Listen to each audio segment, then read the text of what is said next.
Aujourd'hui, première vidéo de la playlist de l'achat immobilier au Royaume-Uni, playlist qui va contenir beaucoup de vidéos car je vais essayer d'aller dans le détail et décrire le plus simplement possible le processus d'achat ici en Angleterre.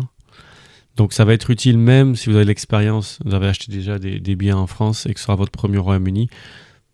Certaines vidéos peut-être ne seront pas très utiles parce que ce sont des pièges et les pièges à éviter sont très généralement les mêmes qu'en France.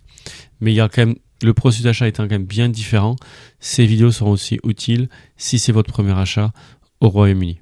Donc si vous regardez cette vidéo, c'est que probablement l'idée d'acheter un bien ici en Angleterre vous a déjà traversé l'esprit, ou alors plus simplement, c'est que vous commencez à vous lasser de payer un loyer tous les mois et que vous demandez si acheter finalement ne serait pas une meilleure option. Donc c'est tout à fait normal de se poser ce genre de questions, mais c'est complexe. Le marché immobilier, la manière d'acheter, mais aussi la philosophie autour du logement sont très différentes de ce que l'on connaît en France.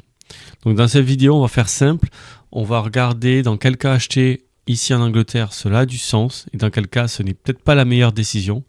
Et je vous expliquerai également les grandes différences entre la France et le Royaume-Uni lorsqu'il s'agit d'acheter un bien immobilier.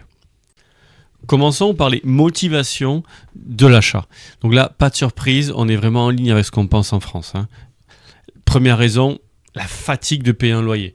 Chaque mois, payer un loyer, ça donne l'impression de jeter de l'argent par les fenêtres, comme on dit. Et en plus, on voit les prix de l'immobilier augmenter et on se dit, pourquoi pas nous? Autant payer quelque chose pour nous que pour le propriétaire. Deuxième raison, c'est une recherche de stabilité. Acheter, c'est quand on s'inscrit dans le long terme.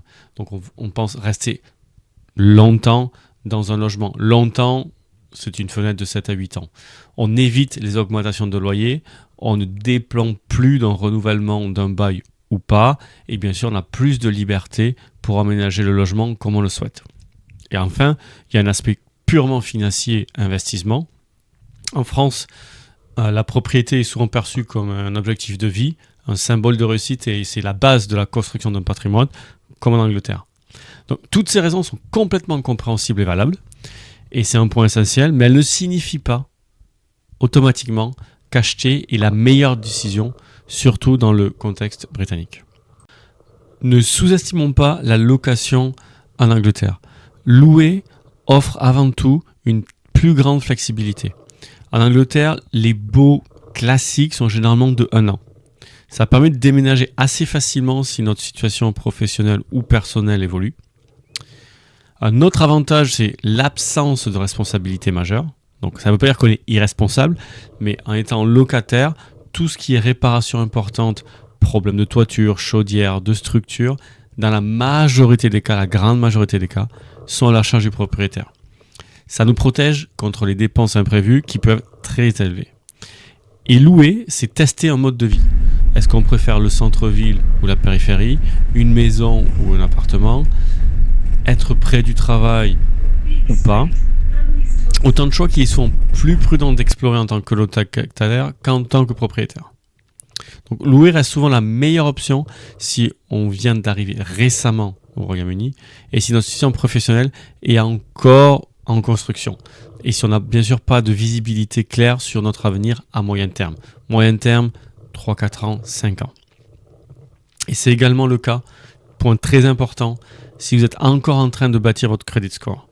C'est un élément clé du système britannique et souvent qui est mal compris par nous Français car on n'est pas habitué au crédit.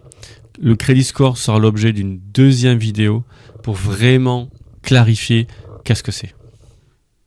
Vous l'aurez compris, acheter doit être envisagé comme une décision financière de long terme et non comme une simple étape logique de vie pour cocher une case. En Angleterre, les coûts liés à l'achat sont importants. Il y a bien sûr le dépôt, le deposit pour l'emprunt immobilier.